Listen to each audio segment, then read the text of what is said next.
ਸਤਿ ਸ੍ਰੀ ਅਕਾਲ ਜੀ ਸਾਰਿਆਂ ਨੂੰ। ਜੀਕੇ ਸਟੱਡੀ ਪੁਆਇੰਟ ਦੇ ਵਿੱਚ ਤੁਹਾਡੇ ਸਭ ਦਾ ਸਵਾਗਤ ਹੈ। ਅੱਜ ਅਸੀਂ ਗੱਲ ਕਰਾਂਗੇ making of constitution the part 2। ਕੱਲ ਮੈਂ ਇਸ ਦੇ ਮੇਕਿੰਗ ਆਫ ਕਨਸਟੀਟਿਊਸ਼ਨ ਦੀ ਜਿਹੜਾ ਪ੍ਰੋਸੈਸ ਆ ਉਹ ਸਟਾਰਟ ਕੀਤਾ ਸੀ। ਪੋਲਿਟੀ ਦਾ ਵੈਸੇ ਇਹ ਥਰਡ ਲੈਕਚਰ ਹੈ, ਪਰ ਮੇਕਿੰਗ ਆਫ ਕਨਸਟੀਟਿਊਸ਼ਨ ਚੈਪਟਰ ਦਾ ਇਹ ਸੈਕੰਡ ਪਾਰਟ ਹੈ। ਠੀਕ ਹੈ ਜੀ, ਇਹ ਤੁਸੀਂ ਯਾਦ ਰੱਖਣਾ ਹੈ। ਇਹਦੇ ਵਿੱਚ ਅਸੀਂ ਡਿਸਕਸ ਕਰਾਂਗੇ ਜਿਹੜਾ ਹੁਣ ਆਪਾਂ ਕਨਸਟੀਟਿਊਸ਼ਨ ਨੂੰ ਬਣਾਉਣ ਦਾ ਪ੍ਰੋਸੈਸ ਸਟਾਰਟ ਕੀਤਾ ਸੀਗਾ, ਕਨਸਟੀਟਿਊਸ਼ਨ ਅਸੈਂਬਲੀ ਬਣਾ ਲਈ ਸੀ, ਉਹ ਕਿਵੇਂ ਗੱਲ ਚੱਲੀ ਸੀ ਉਹ ਮੈਂ ਪਿਛਲੇ ਲੈਕਚਰ ਦੇ ਵਿੱਚ ਡਿਸਕਸ ਕੀਤਾ ਹੈ। ਪ੍ਰੀਵੀਅਸ ਲੈਕਚਰ ਦੇ ਵਿੱਚ ਤੁਸੀਂ ਜ਼ਰੂਰ ਜਾ ਕੇ ਵੇਖੋ। ਉਹਦੇ ਵਿੱਚ ਆਪਾਂ 3 ਮੀਟਿੰਗਾਂ ਵੀ ਕੀਤੀਆਂ ਸੀਗੀਆਂ। ਠੀਕ ਹੈ ਜੀ, ਉਹਨੇ 3 ਮੀਟਿੰਗ ਦੇ ਵਿੱਚ ਆਪਾਂ ਕੁਝ ਪਰਸਨ ਜਿਨ੍ਹਾਂ ਨੂੰ ਐਡਵਾਈਜ਼ਰ ਬਣਾਇਆ, ਕਿਸੇ ਨੂੰ ਕੀ ਤਾਂ ਸੋ ਉਹ ਸਾਰੀਆਂ ਗੱਲਾਂ ਮੈਂ ਉਹ ਪਿਛਲੇ ਲੈਕਚਰ ਦੇ ਵਿੱਚ ਕਰ ਚੁੱਕਿਆ। ਅੱਜ ਅਸੀਂ ਨਵੀਆਂ ਕੁਝ ਗੱਲਾਂ ਵੇਖਾਂਗੇ ਅਤੇ ਮੇਕਿੰਗ ਆਫ ਕਨਸਟੀਟਿਊਸ਼ਨ ਦੇ ਵਿੱਚ ਅਸੀਂ ਪੂਰਾ ਸੰਵਿਧਾਨ ਬਣਾ ਦੇਵਾਂਗੇ। ਫਿਰ ਉਸ ਸੰਵਿਧਾਨ ਦੇ ਵਿੱਚ ਜਾ ਕੇ ਪੜ੍ਹਾਂਗੇ ਵੀ ਹਾਂ ਪ੍ਰੈਜ਼ੀਡੈਂਟ ਦੀ ਪਾਵਰ ਇਹ ਹੈ, ਲੋਕ ਸਭਾ ਐਵੇਂ ਬਣੂਗੀ, ਰਾਜ ਸਭਾ ਐਵੇਂ ਬਣੂਗੀ, ਕਿਸੇ ਆਫਿਸਰ ਦੀ ਪਾਵਰ ਇੰਨੀ ਹੋਵੇਗੀ, ਜੁਡੀਸ਼ਰੀ ਐਵੇਂ ਕੰਮ ਕਰੇਗੀ। ਉਹ ਸਾਰੀਆਂ ਗੱਲਾਂ ਆਪਾਂ ਬਾਅਦ ਦੇ ਵਿੱਚ ਕਰਾਂਗੇ, ਪਹਿਲਾਂ ਕਨਸਟੀਟਿਊਸ਼ਨ ਬਣਾ ਲਈਏ। ਠੀਕ ਹੈ ਜੀ, ਤਾਂ ਜੋ ਸਟੂਡੈਂਟ ਇਸ ਪਹਿਲੀ ਵਾਰੀ ਇਸ ਚੈਨਲ ਦੇ ਉੱਪਰ ਆਏ ਨੇ ਤਾਂ ਪਲੀਜ਼ ਲਾਈਕ ਸ਼ੇਅਰ ਸਬਸਕ੍ਰਾਈਬ ਜ਼ਰੂਰ ਕਰ ਦਿਓ, ਤਾਂ ਕਿ ਹੋਰਾਂ ਫਰੈਂਡਸ ਦੇ ਵਿੱਚ ਵੀ ਸ਼ੇਅਰ ਕਰ ਦਿਓ ਜੀ, ਤਾਂ ਕਿ ਹੋਰਾਂ ਦਾ ਵੀ ਭਲਾ ਹੋ ਸਕੇ। ਕਿਉਂਕਿ 15 ਮਾਰਕਸ ਜਿਹੜੇ ਨੇ ਬਹੁਤ ਜ਼ਿਆਦਾ ਇੰਪੋਰਟੈਂਟ ਨੇ। ਇਹਦੇ ਵਿੱਚ ਤੁਹਾਡਾ ਲਗਭਗ ਜਿਹੜਾ 15 ਮਾਰਕਸ ਦਾ ਜਿਹੜਾ ਹੈ ਇਹ ਤੁਹਾਡਾ ਬਹੁਤ ਈਜ਼ੀ ਤਰੀਕੇ ਨਾਲ ਇਸ 'ਤੇ ਮੈਂ 10 ਕੇ ਦਿਨਾਂ ਦੇ ਵਿੱਚ ਕਵਰ ਕਰ ਦੂੰਗਾ ਤੁਹਾਨੂੰ, ਤਾਂ ਕਿ ਤੁਹਾਨੂੰ ਫਿਰ ਹੋਰ ਕਿਤਾਬ ਚੱਕਣ ਦੀ ਲੋੜ ਨਹੀਂ ਹੋਵੇਗੀ। ਤੁਸੀਂ ਆਪਣੇ ਵਧੀਆ ਨੋਟਸ ਬਣਾਓ। ਠੀਕ ਹੈ ਜੀ, ਅਤੇ ਆਓ ਜੀ ਹੁਣ ਆਪਾਂ ਆਪਣੀ ਵੀਡੀਓ ਨੂੰ ਸਟਾਰਟ ਕਰੀਏ। ਅਗਰ ਕੋਈ ਸਟੂਡੈਂਟਸ ਕੋਈ ਡਾਊਟ ਪੁੱਛਣਾ ਚਾਹੁੰਦਾ ਤਾਂ ਡਿਸਕ੍ਰਿਪਸ਼ਨ ਬਾਕਸ ਦੇ ਵਿੱਚ ਟੈਲੀਗ੍ਰਾਮ ਦਾ ਲਿੰਕ ਵੀ ਹੈਗਾ, ਅਤੇ ਨਾਲੇ ਉੱਥੇ ਮੇਰੇ ਕੋਲ ਮੋਬਾਈਲ ਨੰਬਰ ਵੀ ਦਿੱਤਾ ਹੋਇਆ, ਵਟਸਐਪ ਮੈਨੂੰ ਕਰ ਸਕਦੇ ਹੋ। ਠੀਕ ਹੈ ਜੀ, ਅਤੇ ਆਓ ਜੀ ਹੁਣ ਆਪਾਂ ਵੀਡੀਓ ਸਟਾਰਟ ਕਰੀਏ। ਹੁਣ ਆਪਾਂ ਗੱਲ ਕਰਦੇ ਹਾਂ, ਕੱਲ੍ਹ ਆਪਾਂ ਪੜ੍ਹਿਆ ਸੀਗਾ ਵੀ ਕਨਸਟੀਟਿਊਸ਼ਨ ਅਸੈਂਬਲੀ ਤਾਂ ਅਸੀਂ ਬਣਾ ਲਈ ਸੀ, ਸੰਵਿਧਾਨ ਸਭਾ ਤਾਂ ਬਣ ਗਈ, ਉਹਦੇ ਵਿੱਚ ਮੈਂਬਰ ਹੈਗੇ ਨੇ 389। ਪਰ ਸਾਨੂੰ ਦਿੱਕਤ ਇਹ ਆ ਰਹੀ ਹੈ ਕਿਉਂਕਿ ਇਹਦੇ ਵਿੱਚ ਜਦੋਂ ਇਲੈਕਸ਼ਨ ਹੋਏ ਸੀ ਤਾਂ ਮੁਸਲਿਮ ਲੀਗ ਨੂੰ ਸੀਟਾਂ ਬਹੁਤ ਘੱਟ ਮਿਲੀਆਂ ਸੀ, ਤਾਂ ਉਹਨਾਂ ਨੇ ਕਹਿਤਾ ਕਿ ਸਾਨੂੰ ਸਾਡੀ ਕਨਸਟੀਟਿਊਸ਼ਨ ਅਸੈਂਬਲੀ ਅਲੱਗ ਬਣਾ ਕੇ ਦਿੱਤੀ ਜਾਵੇ। ਤਾਂ ਫਿਰ ਜੇ ਉਹਨਾਂ ਦੀ ਕਨਸਟੀਟਿਊਸ਼ਨ ਅਸੈਂਬਲੀ ਬਣਾਓਗੇ ਤਾਂ ਇਹਦੇ ਵਿੱਚ ਤਾਂ ਮੈਂਬਰ ਵੀ ਤਾਂ ਘੱਟ ਜਾਣਗੇ ਨਾ। ਤਾਂ ਕਹਿੰਦੇ ਜੀ ਬ੍ਰਿਟਿਸ਼ ਨੇ ਕੀ ਕੀਤਾ, ਮੁਸਲਿਮ ਲੀਗ ਦੀ ਅਸੈਂਬਲੀ ਅਲੱਗ ਬਣਾ ਦਿੱਤੀ। ਤਾਂ ਜਦੋਂ ਇੰਡੀਆ 15 ਅਗਸਤ 1947 ਨੂੰ ਜਦੋਂ ਆਜ਼ਾਦ ਹੋ ਗਿਆ, 15 ਅਗਸਤ 1947 ਨੂੰ ਆਜ਼ਾਦ ਹੋ ਗਿਆ, ਅਤੇ ਇਸੇ ਦਿਨ 15 ਅਗਸਤ ਨੂੰ ਸਾਊਥ ਕੋਰੀਆ ਇਹ ਵੀ ਯਾਦ ਰੱਖਿਆ ਜੇ, ਇਹ ਦੇਸ਼ 1947 'ਚ ਆਜ਼ਾਦ ਨਹੀਂ ਹੋਇਆ। 15 ਅਗਸਤ ਵਾਲਾ ਦਿਨ ਹੁੰਦਾ ਹੈ, ਉਸ ਦਿਨ ਸੇਮ ਇੰਡੀਆ ਅਤੇ ਸਾਊਥ ਕੋਰੀਆ ਇੱਕੋ ਡੇ ਨੂੰ ਆਪਾਂ ਇੰਡੀਪੈਂਡੈਂਸ ਡੇ ਮਨਾਉਂਦੇ ਹਾਂ। ਠੀਕ ਹੈ ਜੀ, ਸਾਊਥ ਕੋਰੀਆ ਵੀ ਆਜ਼ਾਦ ਹੋਇਆ ਸੀਗਾ। ਅਤੇ ਇਸ ਦੇ ਵਿੱਚ ਕੀ ਹੋਇਆ ਜੀ, ਕੁੱਲ ਮਿਲਾ ਕੇ ਜਦੋਂ ਇੰਡੀਆ ਬਣ ਗਿਆ ਤਾਂ ਫਰੀ ਇੰਡੀਆ ਦਾ ਮਤਲਬ ਕਹਿ ਰਹੇ ਹਾਂ ਕਿ ਜਦੋਂ ਇੰਡੀਆ ਪਾਕਿਸਤਾਨ ਅਲੱਗ-ਅਲੱਗ ਹੋ ਗਏ ਤਾਂ ਫਰੀ ਇੰਡੀਆ ਜਿਹੜਾ ਇਕੱਲਾ ਇੰਡੀਆ ਰਹਿ ਗਿਆ, ਉਹਦੇ ਵਿੱਚ ਸਾਡੇ ਹਿੱਸੇ ਆਈਆਂ ਕਿੰਨੀਆਂ ਸੀਟਾਂ, ਇਹ 399 ਦੇ ਵਿੱਚੋਂ 299 ਸੀਟਾਂ ਸਾਡੇ ਅੰਡਰ ਹਿੱਸੇ ਦੇ ਵਿੱਚ ਆਈਆਂ ਸੀਗੀਆਂ। ਠੀਕ ਹੈ ਜੀ, 299 ਸੀਟਾਂ 299। ਉਸ ਦੇ ਵਿੱਚੋਂ ਵੀ ਤੁਸੀਂ ਦੇਖੋ ਹੁਣ ਇਹਦੇ ਵਿੱਚ ਵੀ ਤੁਹਾਨੂੰ ਮੈਂ ਦੱਸਿਆ ਸੀਗਾ ਬ੍ਰਿਟਿਸ਼ ਇੰਡੀਆ ਦੀ ਕਿੰਨੀਆਂ ਸੀਟਾਂ ਸੀਗੀਆਂ 229, ਅਤੇ ਬ੍ਰਿਟਿਸ਼ ਜਿਹੜੇ ਪ੍ਰਿੰਸਲੀ ਸਟੇਟਾਂ ਸੀ, ਰਾਜੇ ਰਜਵਾੜੇ ਸੀਗੇ, ਉਹਨਾਂ ਦੀਆਂ ਸੀਟਾਂ ਰਹਿ ਗਈਆਂ ਸਿਰਫ 70। ਠੀਕ ਹੈ ਜੀ, ਤਾਂ ਕੁੱਲ ਮਿਲਾ ਕੇ ਸਾਡੇ 299 ਬਣ ਗਏ। ਹੁਣ ਇਹਦੇ ਵਿੱਚ ਜਦੋਂ ਫਿਰ ਮੈਂ ਤੁਹਾਨੂੰ ਕੱਲ੍ਹ ਇਹ ਵੀ ਦੱਸਿਆ ਸੀਗਾ, ਵੀ BN ਰੋਏ ਸੀਗਾ, ਇਹ ਕੀ ਸੀਗੇ ਜੀ, ਇਹ ਸਾਡੇ ਕਨਸਟੀਟਿਊਸ਼ਨਲ ਐਡਵਾਈਜ਼ਰ ਸੀਗੇ ਕਨਸਟੀਟਿਊਸ਼ਨ ਅਸੈਂਬਲੀ ਦੇ ਵਿੱਚ। ਇਹਨਾਂ ਨੇ ਕਿਹਾ ਜੀ ਇੱਕ ਸਮਿਤੀ ਬਣਾਈ ਜਾਵੇ, ਉਹਦਾ ਨਾਮ ਰੱਖਿਆ ਇਹਨਾਂ ਨੇ ਕੰਸਲਟੈਂਟ ਸਮਿਤੀ ਦਾ ਮਤਲਬ ਹੁੰਦਾ, ਕਮੇਟੀ ਦਾ ਮਤਲਬ ਸੀਗਾ ਕਿ ਇਹਨੇ ਸਲਾਹ ਦੇਣੀ ਸੀ, ਐਡਵਾਈਸ ਦੇਣੀ ਸੀ ਵੀ ਆਹ ਤੁਸੀਂ ਕਰੋ, ਹੁਣ ਸੰਵਿਧਾਨ ਬਣਾਉਣ ਵਾਸਤੇ ਆਹ ਚੀਜ਼ ਕਰ ਲਓ, ਹੁਣ ਤੁਸੀਂ ਆਹ ਕਰੋ। ਠੀਕ ਹੈ ਜੀ, ਤਾਂ BN ਰੋਏ ਨੇ ਕਿਹਾ ਕਿ ਤੁਹਾਨੂੰ ਬਣਾਉਣੀ ਚਾਹੀਦੀ ਹੈ ਹੁਣ ਡਰਾਫਟਿੰਗ ਕਮੇਟੀ ਜਿਹੜਾ ਸਾਡੇ ਸੰਵਿਧਾਨ ਲਿਖੂਗੀ, ਜਿਹਨੇ ਸਾਰਾ ਸੰਵਿਧਾਨ ਲਿਖਣਾ ਆਪਣਾ, ਤਾਂ ਡਰਾਫਟਿੰਗ ਕਮੇਟੀ ਬਣਾਈ ਜਾਏਗੀ, ਜਿਹੜੀ ਕਿ ਦੇਖੋ ਵੈਸੇ ਤਾਂ ਕਮੇਟੀਆਂ ਬਣੀਆਂ ਸੀ ਟੋਟਲ ਕਨਸਟੀਟਿਊਸ਼ਨ ਅਸੈਂਬਲੀ ਦੇ ਵਿੱਚ 13-14, ਪਰ ਉਹ ਲੂਸੈਂਟ ਬੁੱਕ ਦੇ ਵਿੱਚ ਦਿੱਤੀਆਂ ਹੋਈਆਂ ਨੇ। ਉਹਦੇ ਵਿੱਚ ਤੁਸੀਂ ਸਾਰੀ ਜਾ ਕੇ ਪੜ੍ਹ ਲਓ, ਇੱਕ ਵਾਰੀ ਨਿਗਾਹ ਮਾਰਨੀ ਹੈ ਕਿ ਮੇਨ ਪਾਵਰ ਵਾਲੀ ਜਿਹੜੀ ਸਾਰੇ ਸਟੇਟਾਂ ਨੂੰ ਇਕੱਠਾ ਕਿਹਨੇ ਕੀਤਾ ਸੀ, ਉਹ ਕਿਹਦੇ ਕੋਲ ਸੀਗੀ, ਮੇਨ ਪਾਵਰ ਵਾਲੀ ਕਿਤੇ, ਉਹ ਸਾਰੀਆਂ ਤੁਸੀਂ ਜਾ ਕੇ ਪੜ੍ਹ ਲਓ। ਉਹ ਤਾਂ ਸਿਰਫ ਇੱਕ ਤੁਹਾਡਾ ਇੱਕ ਫੈਕਟ ਹੈਗੇ ਨੇ, ਉਹ ਤੁਸੀਂ ਰੱਟ ਲਓਗੇ। ਪਰ ਉਹਦੇ ਵਿੱਚੋਂ ਸਭ ਤੋਂ ਇੰਪੋਰਟੈਂਟ ਜਿਹੜਾ ਪੰਜਾਬ ਦੇ ਪੇਪਰਾਂ 'ਚ ਬਾਰ-ਬਾਰ ਕਿੰਨੀ ਵਾਰੀ ਕੁਐਸਚਨ ਰਿਪੀਟ ਹੋ ਗਿਆ, ਉਹ ਸੀਗਾ ਜੀ ਡਰਾਫਟਿੰਗ ਕਮੇਟੀ। ਠੀਕ ਹੈ, ਡਰਾਫਟਿੰਗ ਕਮੇਟੀ ਦਾ ਕੰਮ ਸੀਗਾ ਵੀ ਸਾਰਾ ਜਿੰਨਾ ਵੀ ਸੰਵਿਧਾਨ ਜਿਹੜਾ ਆਪਾਂ ਲਿਖਣਾ ਹੈ ਉਹ ਕਿਹਨੇ ਲਿਖਣਾ ਸੀਗਾ, ਡਰਾਫਟਿੰਗ ਕਮੇਟੀ ਨੇ ਲਿਖਣਾ ਸੀਗਾ। ਠੀਕ ਹੈ ਜੀ, ਅਤੇ ਇਹ ਕੰਸਲਟੈਂਟ ਕਮੇਟੀ ਸੀ। ਇਹਨਾਂ ਨੇ ਕੀ ਕੀਤਾ ਜੀ, ਪੂਰੇ ਵਰਲਡ ਦੇ 60 ਵੱਡੇ ਕਨਸਟੀਟਿਊਸ਼ਨ ਜਿਹੜੇ ਸੀਗੇ, ਪੂਰੇ ਵਰਲਡ ਦੇ 60 ਵੱਡੇ ਕਨਸਟੀਟਿਊਸ਼ਨ ਸੀਗੇ, ਇਹਦੇ ਵਿੱਚੋਂ ਸਾਰੇ ਜਿਹੜੇ ਕਨਸਟੀਟਿਊਸ਼ਨ ਦੀਆਂ ਵਧੀਆ ਗੱਲਾਂ, ਜਿਹੜੀਆਂ ਗੱਲਾਂ ਵਧੀਆ ਸੀਗੀਆਂ, ਇਹਨਾਂ ਦੀਆਂ ਵਧੀਆ ਜਿਹੜੀਆਂ ਗੱਲਾਂ ਸੀਗੀਆਂ, ਉਹ ਸਾਰੀਆਂ ਜਿਹੜੀਆਂ ਗੱਲਾਂ ਸੀਗੀਆਂ ਇਹਨਾਂ ਨੇ ਚੱਕ ਲੀਆਂ, ਅਤੇ ਇੰਡੀਆ ਦੇ ਉਹਨੂੰ ਸਾਰਿਆਂ ਨੂੰ ਕੰਪਾਈਲ ਕਰਤਾ ਇੱਕ ਥਾਂ 'ਤੇ, ਕੰਪਾਈਲ ਕਰਕੇ ਕਿਹਨੂੰ ਦੇ ਦਿੱਤਾ ਜੀ, ਡਰਾਫਟਿੰਗ ਕਮੇਟੀ ਨੂੰ।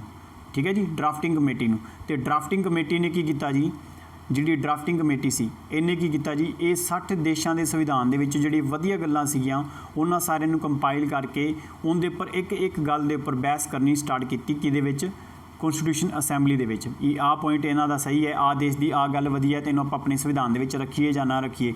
ਤਾਂ ਇਸ ਦਾ ਕਰਕੇ ਸਾਡੇ ਪੂਰੇ ਸੰਵਿਧਾਨ ਦੀ ਜਿਹੜੀ ਕੌਂਸਟੀਟਿਊਸ਼ਨ ਅਸੈਂਬਲੀ ਹੈ ਇਹਦੇ ਪੂਰੇ 11 ਸੈਸ਼ਨ ਹੋਏ, 11 ਸੈਸ਼ਨ ਹੋਏ ਸੀਗੇ, 11 ਸੈਸ਼ਨ, ਠੀਕ ਹੈ ਜੀ।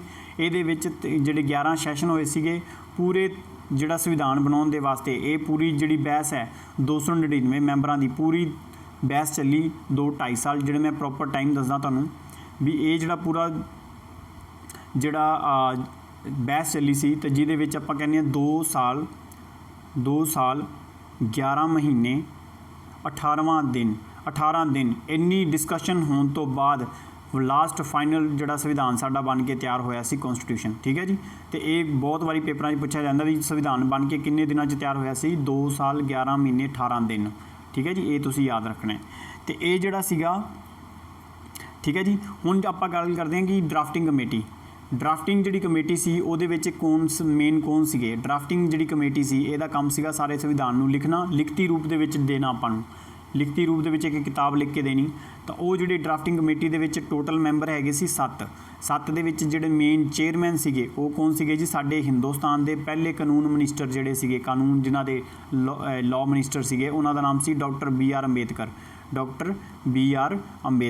ਠੀਕ ਹੈ ਜੀ। ਇਹ ਤੁਸੀਂ ਯਾਦ ਰੱਖਣਾ ਹੈ, ਡਾਕਟਰ BR ਅੰਬੇਦਕਰ ਸੀਗੇ। ਇਹਨਾਂ ਦੇ ਨਾਲ 6 ਮੈਂਬਰ ਹੋਰ ਸੀਗੇ ਜਿਨ੍ਹਾਂ ਨੂੰ ਯਾਦ ਕਰਨਾ ਹੈ। ਇਹਦੇ ਵਿੱਚ ਯਾਦ ਰੱਖਿਆ ਇਹਨਾਂ 6 ਮੈਂਬਰ ਦੇ ਵਿੱਚ BN ਰॉय ਨਹੀਂ ਹੈਗਾ, ਉਹ ਅਲੱਗ ਮੈਂਬਰ ਹੈ, ਉਹਨੂੰ ਆਪਾਂ ਕੌਂਸਟੀਟਿਊਸ਼ਨਲ ਐਡਵਾਈਜ਼ਰ ਦਾ ਦਰਜਾ ਦਿੱਤਾ ਹੈ, ਠੀਕ ਹੈ ਜੀ। ਇਹ ਤੁਸੀਂ ਯਾਦ ਰੱਖਣਾ, ਇਹ ਮੈਂਬਰ ਨਹੀਂ ਸੀਗਾ ਇਹਦੇ ਵਿੱਚ। ਤਾਂ ਹੁਣ 6 ਮੈਂਬਰਾਂ ਦੇ ਨਾਮ ਲਿਖ ਰਹੇ ਹਾਂ, ਉਹ ਤੁਸੀਂ ਜ਼ਰੂਰ ਲਿਖ ਲਿਆ ਜੇ ਤਾਂ ਕਿ ਤੁਹਾਨੂੰ ਪੇਪਰਾਂ ਦੇ ਵਿੱਚ ਪੁੱਛਿਆ ਜਾਵੇ ਤਾਂ ਤੁਸੀਂ ਉਸ ਨੂੰ ਦੱਸ ਸਕੋ। ਤਾਂ ਪਹਿਲੇ ਤਾਂ ਮੈਂਬਰ ਹੈਗੇ ਤੁਹਾਨੂੰ ਦੱਸ ਹੀ ਦਿੱਤਾ, ਡਾਕਟਰ BR ਅੰਬੇਦਕਰ ਜੀ, ਠੀਕ ਹੈ ਜੀ, BR ਅੰਬੇਦਕਰ, ਠੀਕ ਹੈ ਜੀ। ਇਹ ਹੋ ਗਏ ਸੀਗੇ। ਉਸ ਤੋਂ ਬਾਅਦ ਇੱਕ ਮੈਂਬਰ ਹੈਗੇ ਸੀ ਜਿਨ੍ਹਾਂ ਦਾ ਨਾਮ ਸੀਗਾ KM ਮੁਨਸ਼ੀ, ਠੀਕ ਹੈ ਜੀ। ਸੈਕਿੰਡ ਮੈਂਬਰ ਸੀਗੇ KM ਮੁਨਸ਼ੀ, ਠੀਕ ਹੈ ਜੀ। ਉਸ ਤੋਂ ਬਾਅਦ ਇੱਕ ਸੀਗੇ ਜੀ ਕ੍ਰਿਸ਼ਨਾਮਾਚਾਰੀ, ਥਰਡ ਮੈਂਬਰ ਸੀਗੇ ਕ੍ਰਿਸ਼ਨਾਮਾਚਾਰੀ। ਉਸ ਤੋਂ ਬਾਅਦ ਆ ਗਏ ਕ੍ਰਿਸ਼ਨਾ ਸਵਾਮੀ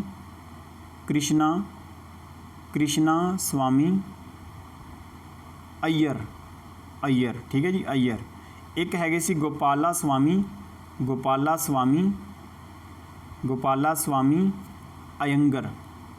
ਅਯੰਗਰ, ਠੀਕ ਹੈ ਜੀ। ਇਹ ਅਈਅਰ ਉੱਪਰ ਵਾਲਾ, ਇਹ ਥੱਲੇ ਵਾਲਾ ਅਯੰਗਰ ਹੈ, ਠੀਕ ਹੈ ਜੀ। ਉਸ ਤੋਂ ਬਾਅਦ ਇੱਕ ਆਏ ਸੀਗੇ ਮਾਧਵ ਰਾਓ, ਉਹ ਇੱਕ ਸੀਗੇ ਜੀ ਮੁਹੰਮਦ ਸਾਦੁੱਲਾ,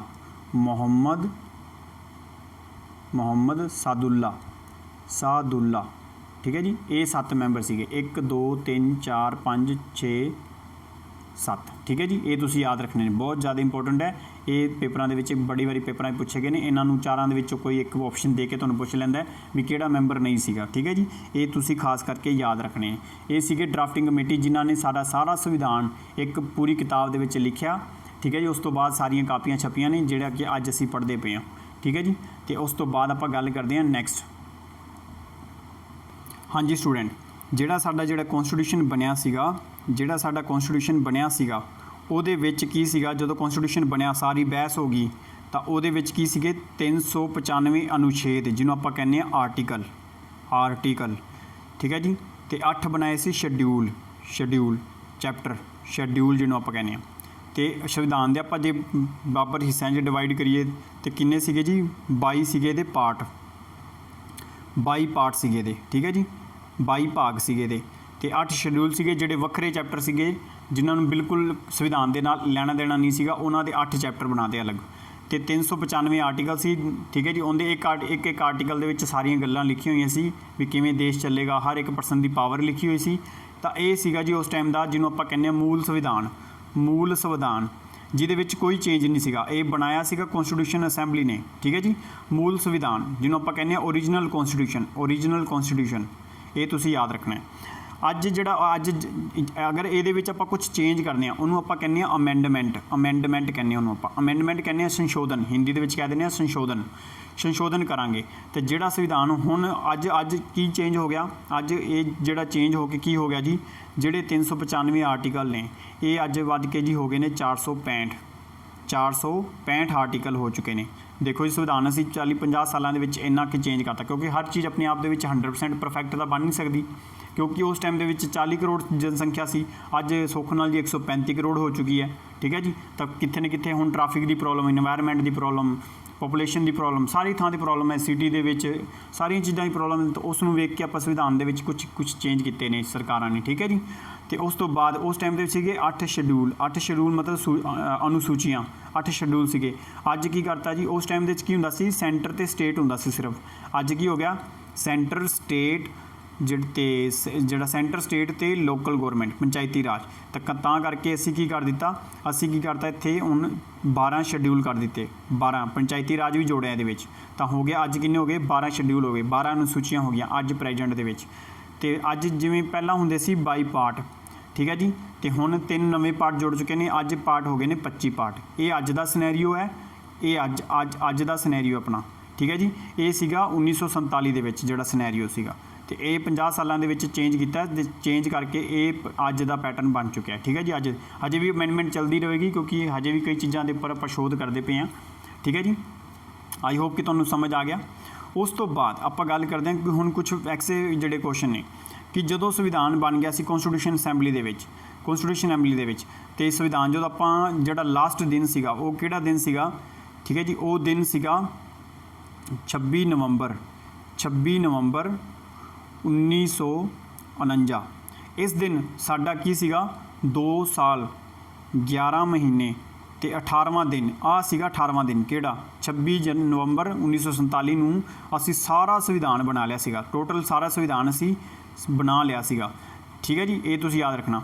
ਪਰ ਰੀਜ਼ਨ ਕੀ ਹੋਇਆ ਇਹਦੇ ਵਿੱਚ, ਅਸੀਂ ਸਾਡੀ ਜਿਹੜੀ ਸੰਵਿਧਾਨ ਕੌਂਸਟੀਟਿਊਸ਼ਨ ਅਸੈਂਬਲੀ ਸੀ, ਸੰਵਿਧਾਨ ਸਭਾ, ਇਹਦੇ ਵਿੱਚ ਜਦ ਤੱਕ ਪ੍ਰੈਜ਼ੀਡੈਂਟ ਦੇ ਸਾਈਨ ਨਹੀਂ ਹੋਣੇ ਸੀਗੇ, ਪ੍ਰੈਜ਼ੀਡੈਂਟ ਨੇ ਸਾਈਨ ਕਰਤੇ ਤੇ ਇਸ ਨੂੰ ਅਡਾਪਟ ਕਰ ਲਿਆ ਸੀ ਪ੍ਰੈਜ਼ੀਡੈਂਟ ਨੇ। ਜਦੋਂ ਸਾਈਨ ਹੋ ਜਾਂਦੇ ਨੇ ਉਹ ਚੀਜ਼ ਸੰਵਿਧਾਨ ਦੇ ਵਿੱਚ ਲਿਖੀ ਜਾਂਦੀ ਤੇ ਪੂਰੇ ਦੇਸ਼ ਦੇ ਵਿੱਚ ਲਾਗੂ ਹੋ ਜਾਂਦੀ ਹੈ, ਤੇ ਯਾਦ ਰੱਖਣਾ ਤੁਸੀਂ।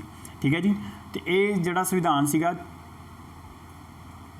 26 ਨਵੰਬਰ 1949 ਨੂੰ ਕੰਪਲੀਟ ਕਰ ਲਿਆ ਸੀ ਆਪਾਂ, ਤੇ ਉਹਦੇ ਵਿੱਚ ਕੁਝ ਚੀਜ਼ਾਂ ਜਿਹੜੀਆਂ ਨੇ ਅਡਾਪਟ ਤਾਂ ਸਾਰੇ ਕਰ ਲਿਆ, ਸਵੀਕਾਰ ਤਾਂ ਸਾਰਾ ਕਰ ਲਿਆ ਸੀਗਾ, ਬਟ ਇਹਦੇ ਵਿੱਚ ਕੁਝ ਗੱਲਾਂ ਜਿਹੜੀਆਂ ਸੀਗੀਆਂ ਉਹ ਕੀ ਕਰਤੀਆਂ ਆਪਾਂ, ਲਾਗੂ ਕਰਤੀਆਂ ਸੀ। ਕੁਝ ਜਿਹੜਾ ਸੰਵਿਧਾਨ ਲਾਗੂ ਕਰਤਾ ਸੀ, ਟੋਟਲ ਲਾਗੂ ਨਹੀਂ ਕੀਤਾ ਸੀ, ਕੁਝ ਕੀਤਾ ਸੀਗਾ। ਠੀਕ ਹੈ ਜੀ, ਇਸੇ ਲਈ ਜਿਹੜਾ ਇਹ 26 ਜਿਹੜਾ ਆ ਦਿਨ ਹੈ 26 ਨਵੰਬਰ, ਇਸ ਨੂੰ ਆਪਾਂ ਕਿਹੜਾ ਦਿਨ ਮਨਾਉਂਦੇ ਹਾਂ, ਕੌਂਸਟੀਟਿਊਸ਼ਨਲ ਡੇ, ਕਿਉਂਕਿ ਇਹ ਦਿਨ ਸਾਡਾ ਕੀ ਬਣਿਆ ਸੀ, ਸੰਵਿਧਾਨ ਬਣ ਕੇ ਤਿਆਰ ਹੋ ਗਿਆ ਸੀਗਾ, ਇਸ ਲਈ ਆਪਾਂ 26 ਨਵੰਬਰ ਨੂੰ ਹਰ ਸਾਲ ਕੀ ਮਨਾਉਂਦੇ ਹਾਂ, ਕੌਂਸਟੀਟਿਊਸ਼ਨਲ ਡੇ। ਹੁਣ ਐਕਚੁਅਲ ਦੇ ਵਿੱਚ ਪ੍ਰੋਬਲਮ ਇਹ ਹੋਈ ਕਿ ਕੁਝ ਸੰਵਿਧਾਨ ਤਾਂ 26 ਤਰੀਕ ਨੂੰ ਲਾਗੂ ਕਰਤਾ, ਪਰ ਪੂਰਾ ਲਾਗੂ ਕਦੋਂ ਕੀਤਾ, 26 ਜਨਵਰੀ 1950 ਨੂੰ, 26 ਜਨਵਰੀ 1950 ਨੂੰ। ਹੁਣ 26 ਜਨਵਰੀ ਨੂੰ ਕਿਉਂ ਕੀਤਾ, ਇਹਨੇ 1 ਮਹੀਨੇ ਦਾ 1.5 ਮਹੀਨੇ ਦਾ ਵੇਟ ਕਿਉਂ ਕੀਤਾ ਆਪਾਂ, ਇਹਦਾ ਰੀਜ਼ਨ ਕੀ ਜੀ, ਜਿਹੜਾ ਰੀਜ਼ਨ ਇਹ ਸੀਗਾ ਉਹ ਮੈਂ ਤੁਹਾਨੂੰ ਦੱਸਦਾ। ਆਪਣੇ ਇਤਿਹਾਸ ਦੇ ਵਿੱਚ ਜਦੋਂ ਲਾਹੌਰ ਸੈਸ਼ਨ ਸੀਗਾ, ਲਾਹੌਰ ਸੈਸ਼ਨ 1930 ਦੇ ਵਿੱਚ, ਠੀਕ ਹੈ ਜੀ, 1930 ਦੇ ਵਿੱਚ, ਠੀਕ ਹੈ ਜੀ, ਉਸ ਟਾਈਮ ਦੇ ਵਿੱਚ ਲਾਹੌਰ ਉੱਥੇ ਸੈਸ਼ਨ ਹੋ ਰਿਹਾ ਸੀਗਾ, ਤੇ ਉਸ ਟਾਈਮ ਦੇ ਵਿੱਚ ਜਿਹੜੇ ਜਵਾਹਰ ਲਾਲ ਨਹਿਰੂ ਸੀਗੇ ਉਹਨਾਂ ਨੇ ਜੀ ਰਾਵੀ ਨਦੀ ਦੇ ਕਿਨਾਰੇ ਦੇ ਉੱਪਰ ਆਪਣੇ ਆਪ ਨੂੰ, ਇੰਡੀਆ ਨੂੰ ਸੁਤੰਤਰ ਘੋਸ਼ਿਤ ਕਰਤਾ ਸੀਗਾ। ਕਿਹੜੀ ਤਰੀਕ ਨੂੰ, 26 ਜਨਵਰੀ ਨੂੰ ਵੀ ਅੱਜ ਤੋਂ ਅਸੀਂ ਆਪਣਾ ਦੇਸ਼ ਦਾ ਕੀ ਮਨਾਵਾਂਗੇ, ਸੁਤੰਤਰਤਾ ਦਿਵਸ ਮਨਾਵਾਂਗੇ। ਤੇ ਉਹ ਜਿਹੜਾ 26 ਤਰੀਕ ਨੂੰ ਜਿਹੜਾ ਮਨਾਇਆ ਸੀਗਾ, ਉਸੇ ਨੂੰ ਫਿਰ ਕੀ ਕੀਤਾ, ਸੰਵਿਧਾਨ ਤਾਂ ਅਸੀਂ 26 ਨਵੰਬਰ ਨੂੰ ਲਿਖ ਲਿਆ ਸੀਗਾ, ਪਰ ਉਸ ਨੂੰ ਆਪਾਂ ਪੂਰੀ ਤਰ੍ਹਾਂ ਲਾਗੂ ਕਦੋਂ ਕੀਤਾ, ਇਸ ਰੀਜਨ ਪਿੱਛੇ, ਕਿਉਂਕਿ 1930 ਦੇ ਵਿੱਚ ਆਪਾਂ ਪਹਿਲਾ ਸੁਤੰਤਰਤਾ ਦਿਵਸ ਮਨਾ ਚੁੱਕੇ ਸੀ, ਤਾਂ ਇਸ ਨੂੰ ਵੀ ਆਪਾਂ ਆਧਾਰ ਮੰਨਿਆ ਸੀ, ਤਾਂ ਕਰਕੇ ਇਸ ਨੂੰ ਆਪਾਂ ਵੇਟ ਕੀਤਾ ਕਿ ਪੂਰਾ ਸੰਵਿਧਾਨ ਅਸੀਂ 26 ਨਵੰਬਰ 1950 ਨੂੰ ਲਾਗੂ ਕਰਾਂਗੇ, ਇਸ ਲਈ ਰੁਕੇ ਸੀ ਆਪਾਂ। ਠੀਕ ਹੈ ਜੀ, ਇਹ ਤੁਸੀਂ ਯਾਦ ਰੱਖਣਾ। ਉਸ ਤੋਂ ਬਾਅਦ ਗੱਲ ਹੋਈ ਕਿ ਪੂਰੇ ਸੰਵਿਧਾਨ ਦੇ ਵਿੱਚ ਜਦੋਂ ਆਪਾਂ ਕੌਂਸਟੀਟਿਊਸ਼ਨ ਬਣਾ ਲਿਆ ਤਾਂ ਫਾਈਨਲ ਕਹਿੰਦੇ ਜੀ ਕਿੰਨੀਆਂ ਰੀਡਿੰਗਸ ਹੋਈਆਂ ਸੀ, ਮਤਲਬ ਫਾਈਨਲ ਹਾਲੇ ਵੀ ਪੜ੍ਹ ਲਓ ਕਿ ਕਿੰਨੀਆਂ ਰੀਡਿੰਗ ਹੋਈਆਂ ਸੀ, ਤਾਂ ਉਹ ਹੋਈਆਂ ਸੀ 3 ਟੋਟਲ ਰੀਡਿੰਗ ਹੋਈਆਂ ਸੀ ਲਾਸਟ ਵਾਰੀ ਚੈੱਕ ਕਰਨ ਵਾਸਤੇ, ਕਿ ਇਹ ਯਾਦ ਰੱਖਣਾ। ਤੇ ਜਦੋਂ ਸੰਵਿਧਾਨ ਜਿਹੜਾ ਸਾਡਾ ਅਡਾਪਟ ਕੀਤਾ ਸੀ, ਜਦੋਂ ਆਪਣਾ ਸੰਵਿਧਾਨ ਸਵੀਕਾਰ ਕੀਤਾ ਸੀ, ਅਡਾਪਟ ਕੀਤਾ ਸੀ, ਤਾਂ ਕਹਿੰਦੇ ਜੀ 299 ਬੰਦਿਆਂ ਦੇ ਵਿੱਚੋਂ ਕਿੰਨੇ ਬੰਦਿਆਂ ਨੇ ਲਾਸਟ ਦੇ ਵਿੱਚ ਇਹਨੂੰ ਸਾਈਨ ਕੀਤਾ ਸੀਗਾ, ਤੇ 284 ਬੰਦਿਆਂ ਨੇ ਜੀ ਲਾਸਟ ਦੇ ਵਿੱਚ ਸਾਈਨ ਕਰਕੇ ਅੱਜ ਤੋਂ ਬਾਅਦ ਅਸੀਂ ਚੱਲਾਂਗੇ ਕੌਂਸਟੀਟਿਊਸ਼ਨ ਦੇ ਹਿਸਾਬ ਨਾਲ। ਸਾਡੇ ਦੇਸ਼ ਦੇ ਉੱਪਰ ਕੋਈ ਮੇਨ ਪਾਵਰ ਨਹੀਂ ਹੈਗੀ ਹੈ, ਸਾਡਾ ਦੇਸ਼ ਸਾਰੇ ਡਿਸੀਜ਼ਨ ਇੰਟਰਨਲ ਤੇ ਐਕਸਟਰਨਲ ਸਾਰੇ ਡਿਸੀਜ਼ਨ ਆਪ ਲਵੇਗਾ, ਠੀਕ ਹੈ ਜੀ। ਤੇ 284 ਬੰਦਿਆਂ ਨੇ ਸੰਵਿਧਾਨ ਅਸੈਂਬਲੀ ਦੇ ਵਿੱਚ ਖੜ੍ਹ ਕੇ ਇਹ ਸਹੁੰ ਖਾਧੀ ਸੀ ਤੇ ਇਹ ਜਿਹੜਾ ਸੰਵਿਧਾਨ ਆਪਾਂ ਲਾਗੂ ਕਰ ਲਿਆ ਸੀ ਆਪਣੇ ਦੇਸ਼ ਦੇ ਉੱਪਰ, ਠੀਕ ਹੈ ਜੀ। ਤੇ 284 ਬੰਦਿਆਂ ਨੇ 26 ਨਵੰਬਰ 1949 ਨੂੰ ਇਹ ਜਿਹੜਾ ਕੀ ਕੀਤਾ ਸੀਗਾ, ਸਾਈਨ ਕੀਤੇ ਸੀਗੇ 284 ਬੰਦਿਆਂ ਨੇ। ਇਹ ਤੁਸੀਂ ਯਾਦ ਰੱਖਣਾ ਹੈ। ਆਈ ਹੋਪ ਕਿ ਤੁਹਾਨੂੰ ਸਮਝ ਆ ਗਿਆ ਹੋਵੇਗਾ। ਉਸ ਤੋਂ ਬਾਅਦ ਗੱਲ ਆਉਂਦੀ ਹੈ ਸਾਡੇ ਦੇਸ਼ ਦੇ ਵਿੱਚ ਹੁਣ ਸੰਵਿਧਾਨ ਤਾਂ ਬਣ ਗਿਆ ਸੀਗਾ ਵੀ ਅੱਜ ਤੋਂ ਬਾਅਦ ਅਸੀਂ ਕੀ ਕਰਨਾ ਹੈ, 26 ਤਰੀਕ ਤੋਂ ਬਾਅਦ ਕੀ ਸਾਡਾ ਸੰਵਿਧਾਨ ਲਾਗੂ ਹੋ ਜਾਏਗਾ। ਉਸ ਤੋਂ ਬਾਅਦ ਸਾਡੇ ਦੇਸ਼ ਦੇ ਵਿੱਚ ਸਿਰਫ ਸੰਵਿਧਾਨ ਦੇ ਅਕੋਰਡਿੰਗ ਚੱਲਾਂਗੇ, ਕੋਈ ਹੋਰ ਕਿਸੇ ਦੇ ਅਕੋਰਡਿੰਗ ਨਹੀਂ ਚੱਲਣਾ। ਤੇ ਸਾਡੇ ਦੇਸ਼ ਦੇ ਵਿੱਚ ਫਿਰ ਰਹਿ ਗਿਆ ਕਿ ਹੁਣ ਸਾਡਾ ਨੈਸ਼ਨਲ ਫਲੈਗ ਹੋਣਾ ਚਾਹੀਦਾ ਹੈ। ਨੈਸ਼ਨਲ ਫਲੈਗ ਕਿਹਨੂੰ ਲਈਏ, ਤਾਂ ਨੈਸ਼ਨਲ ਜਿਹੜਾ ਫਲੈਗ ਸੀਗਾ, ਇਹ ਵੀ ਕੁਐਸਚਨ ਕਈ ਵਾਰੀ ਆ ਜਾਂਦਾ ਕਿ ਨੈਸ਼ਨਲ ਫਲੈਗ ਜਿਹੜਾ ਸੀਗਾ ਉਹ ਕਦੋਂ ਅਡੋਪਟ ਕੀਤਾ ਸੀਗਾ, ਉਹ ਕਦੋਂ ਆਪਾਂ ਅਪਣਾਇਆ ਸੀਗਾ। ਤਾਂ ਇਹ ਤੁਸੀਂ ਯਾਦ ਰੱਖਣਾ ਹੈ, ਉਹ ਸੀਗਾ ਦਿਨ 22 ਜੁਲਾਈ 1947 ਨੂੰ 22 ਜੁਲਾਈ 1947 ਨੂੰ ਕੌਂਸਟੀਟਿਊਸ਼ਨਲ ਅਸੈਂਬਲੀ ਦੇ ਵਿੱਚ ਐਕਸੈਪਟ ਕਰ ਲਿਆ ਸੀ ਵੀ ਤਿਰੰਗਾ ਜਿਹੜਾ ਝੰਡਾ ਸਾਡਾ, ਇਹ ਸਾਡਾ ਕੀ ਰਹੇਗਾ, ਨੈਸ਼ਨਲ ਫਲੈਗ ਹੋਵੇਗਾ। ਉਸ ਤੋਂ ਬਾਅਦ ਆ ਜਾਂਦਾ ਤੁਹਾਡਾ ਕਈ ਵਾਰੀ ਐਂਥਮ, ਨੈਸ਼ਨਲ ਐਂਥਮ। ਆਪਾਂ ਕਈ ਵਾਰੀ ਜਨਮਨ ਗਨ ਗਾਉਂਦੇ ਹਾਂ, ਆਪਾਂ ਜਨਮਨ ਗਨ, ਇਹ ਸਾਡਾ ਕੀ ਹੈ, ਨੈਸ਼ਨਲ ਐਂਥਮ ਹੈ। ਤਾਂ ਇਸ ਨੂੰ ਅਡੋਪਟ ਕਦੋਂ ਕੀਤਾ ਸੀਗਾ, ਇਸ ਨੂੰ ਆਪਾਂ ਕੀਤਾ ਸੀਗਾ 24 ਜਨਵਰੀ 1950 ਦੇ ਵਿੱਚ, 24 ਜਨਵਰੀ 1950 ਦੇ ਵਿੱਚ, ਠੀਕ ਹੈ ਜੀ। ਇਹਦੇ ਬਾਰੇ ਆਪਾਂ ਡਿਟੇਲ ਦੇ ਵਿੱਚ ਡਿਸਕਸ ਕਰਾਂਗੇ ਫਿਰ ਇੱਕ ਲੈਕਚਰ ਦੇ ਵਿੱਚ, ਉਹਦੇ ਵਿੱਚ ਐਸੀਆਂ ਹੀ ਗੱਲਾਂ ਸਾਰੀਆਂ ਦੱਸੂਗਾ ਤੁਹਾਨੂੰ। ਉਸ ਤੋਂ ਬਾਅਦ ਆਪਣਾ ਨੈਸ਼ਨਲ ਸੌਂਗ ਜਿਹੜਾ ਹੈ, ਉਹ ਨੈਸ਼ਨਲ ਸੌਂਗ ਕਿਹੜਾ ਹੈ ਜੀ, ਵੰਦੇ ਮਾਤਰਮ। ਵੰਦੇ ਮਾਤਰਮ ਜਿਹੜਾ ਸੌਂਗ ਸੀਗਾ ਇਹ ਆਪਾਂ ਅਡੋਪਟ ਕੀਤਾ ਸੀ ਕੌਂਸਟੀਟਿਊਸ਼ਨ ਅਸੈਂਬਲੀ ਦੇ ਵਿੱਚ 24 ਜਨਵਰੀ 1950 ਨੂੰ, ਠੀਕ ਹੈ ਜੀ। ਇਹ ਤੁਸੀਂ ਯਾਦ ਰੱਖਣਾ ਹੈ। ਤੇ ਇਹ ਤੁਸੀਂ ਸਾਰਾ ਯਾਦ ਰੱਖਿਆ ਜੀ। ਜਿਹੜਾ ਨੈਸ਼ਨਲ ਐਂਥਮ ਹੁੰਦਾ ਹੈ ਇਹ 52 ਸੈਕਿੰਡ ਦਾ ਹੁੰਦਾ ਹੈ, ਇਹਦਾ ਪਹਿਲਾ ਪੈਰਾ ਹੁੰਦਾ ਜੀ, ਠੀਕ ਹੈ ਜੀ, ਉਹ ਜਿਹੜਾ ਹੁੰਦਾ 20 ਸੈਕਿੰਡ ਦਾ ਹੁੰਦਾ ਹੈ। ਜਨ ਗਣ ਮਨ ਸਾਡਾ ਕੀ ਹੈ, ਨੈਸ਼ਨਲ ਐਂਥਮ ਹੈ, ਠੀਕ ਹੈ, ਰਾਸ਼ਟਰੀ ਜਿਹੜਾ ਗਾਨ ਹੈ, ਤੇ ਗੀਤ ਜਿਹੜਾ ਸਾਡਾ ਹੈ ਉਹ ਵੰਦੇ ਮਾਤਰਮ ਹੈ। ਆਈ ਹੋਪ ਕਿ ਤੁਹਾਨੂੰ ਸਾਰਿਆਂ ਨੂੰ ਸਮਝ ਆ ਗਿਆ ਹੋਵੇਗਾ ਤੇ ਸਾਰੀ ਮੀਟਿੰਗਸ ਵੀ ਮੈਂ ਤੁਹਾਨੂੰ ਕਰਵਾ ਚੁੱਕਿਆ। ਹਾਂਜੀ ਸਟੂਡੈਂਟ, ਹੁਣ ਸਭ ਤੋਂ ਇੰਪੋਰਟੈਂਟ ਕੁਐਸਚਨ ਜਿਹੜਾ ਹੈ ਜੀ, ਸੰਵਿਧਾਨ ਅਸੀਂ ਲਾਗੂ ਕਰ ਚੁੱਕੇ ਹਾਂ 26 ਜਨਵਰੀ ਨੂੰ, ਕਹਿੰਦੇ ਜੀ 26 ਜਨਵਰੀ 1950 ਨੂੰ ਅਸੀਂ ਆਪਣਾ ਸੰਵਿਧਾਨ ਜੀ ਲਾਗੂ ਕਰ ਲਿਆ ਸੀਗਾ। ਫਿਰ 1951 ਦੇ ਵਿੱਚ ਪਹਿਲੀ ਲੋਕ ਸਭਾ ਦੀਆਂ ਵੋਟਾਂ ਹੋਈਆਂ, ਪਹਿਲੀਆਂ ਲੋਕ ਸਭਾ ਦੀ ਵੋਟਾਂ ਹੋਈਆਂ, ਠੀਕ ਹੈ ਜੀ। 1951 ਦੇ ਵਿੱਚ ਜਿਹਨੂੰ ਆਪਾਂ ਕਹਿੰਦੇ ਹਾਂ ਜਨਰਲ ਇਲੈਕਸ਼ਨ। ਅੱਜ ਤੱਕ 17 ਲੋਕ ਸਭਾਵਾਂ ਬਣ ਚੁੱਕੀਆਂ ਨੇ ਤੇ ਪਹਿਲੀ ਲੋਕ ਸਭਾ ਦੇ ਇਲੈਕਸ਼ਨ ਜਿਹੜੇ ਹੋਏ ਸੀ 1951-52 ਦੇ ਵਿੱਚ ਹੋਏ ਸੀ, ਯਾਦ ਰੱਖਣਾ ਤੁਸੀਂ, ਠੀਕ ਹੈ ਜੀ। ਇਹ ਕੁਐਸਚਨ ਪੇਪਰ ਦੇ ਵਿੱਚ ਆਇਆ ਹੋਇਆ, ਧਿਆਨ ਰੱਖਿਆ ਜੇ। ਉਸ ਤੋਂ ਬਾਅਦ ਕੀ ਹੋਇਆ ਜੀ, ਉਸ ਤੋਂ ਬਾਅਦ ਹੁਣ ਆਪਣਾ ਗੱਲ ਕਰਦੇ ਹਾਂ ਕਿ ਕਈ ਵਾਰੀ ਨਾ ਵੂਮੈਨ ਬੇਸ 'ਤੇ ਕੁਐਸਚਨ ਆ ਜਾਂਦਾ ਕਿ ਇਹ ਸੰਵਿਧਾਨ ਸਭਾ ਜਿਹੜੀ ਤੁਸੀਂ ਬਣਾਈਆਂ ਨੇ ਇਹਦੇ ਵਿੱਚ ਵੂਮੈਨਸ ਹੈਗੀਆਂ ਸੀ ਜਾਂ ਨਹੀਂ ਹੈਗੀਆਂ ਸੀ। ਤਾਂ ਯਾਦ ਰੱਖਿਆ ਜੇ ਜਦੋਂ ਇੰਡੀਆ ਪਾਕਿਸਤਾਨ ਤੇ ਬੰਗਲਾਦੇਸ਼ ਇਕੱਠੇ ਸੀ ਤਾਂ ਸਾਡੀਆਂ ਸੀਟਾਂ ਸੀਗੀਆਂ 389, ਉਹਦੇ ਵਿੱਚ 15 ਵੂਮੈਨਸ ਜਿੱਤੀਆਂ ਸੀਗੀਆਂ, 15 ਵੂਮੈਨਸ ਹੈਗੀਆਂ ਸੀ ਉਸ ਟਾਈਮ ਦੇ ਵਿੱਚ। ਪਰ ਜਦੋਂ ਸਾਡਾ ਇੰਡੀਆ ਆਜ਼ਾਦ ਹੋ ਗਿਆ, ਫਰੀ ਇੰਡੀਆ ਬਣ ਗਿਆ, ਤਾਂ ਉਦੋਂ ਸਾਡੀਆਂ ਸੀਟਾਂ ਹੋ ਗਈਆਂ ਕਿੰਨੀਆਂ, 299। ਇਹਦੇ ਵਿੱਚ ਸਾਡੀਆਂ ਜਿਹੜੇ 284 ਜਿਹੜੇ ਲੋਕਾਂ ਨੇ ਸਾਈਨ ਕੀਤੇ ਸੀਗੇ MPs ਨੇ, ਉਹਦੇ ਵਿੱਚ ਸਾਡੀਆਂ 8 ਵੂਮੈਨ ਸੀਗੀਆਂ ਜਿਨ੍ਹਾਂ ਨੇ ਸਾਈਨ ਕੀਤੇ ਸੀਗੇ। ਇਹ ਕੁਐਸਚਨ ਬੜਾ ਇੰਪੋਰਟੈਂਟ ਹੈ, ਇਹ ਖਾਸ ਕਰਕੇ ਤੁਸੀਂ ਧਿਆਨ ਰੱਖਣਾ ਹੈ, ਠੀਕ ਹੈ ਜੀ। ਤੇ ਉਸ ਤੋਂ ਬਾਅਦ ਆਪਾਂ ਗੱਲ ਕਰਦੇ ਹਾਂ ਪ੍ਰੈਜ਼ੀਡੈਂਟ ਸਾਹਿਬ ਨੇ ਜਿਹੜੇ ਸਾਈਨ ਕਰਕੇ ਸਾਡੇ ਸੰਵਿਧਾਨ ਨੂੰ ਲਾਗੂ ਕੀਤਾ ਸੀਗਾ, ਇਹ ਤੁਸੀਂ ਯਾਦ ਰੱਖਣਾ ਹੈ। ਤੇ ਜਦੋਂ ਹੀ ਸਾਈਨ ਕੀਤੇ ਸੀਗੇ ਤੇ ਫਿਰ ਸਾਡੇ ਕੋਲ ਕੀ ਹੋ ਗਿਆ ਸੀਗਾ, ਕੌਂਸਟੀਟਿਊਸ਼ਨ ਅਸੈਂਬਲੀ ਦਾ ਤਾਂ ਕੋਈ ਕੰਮ ਹੈ ਹੀ ਨਹੀਂ ਸੀਗਾ।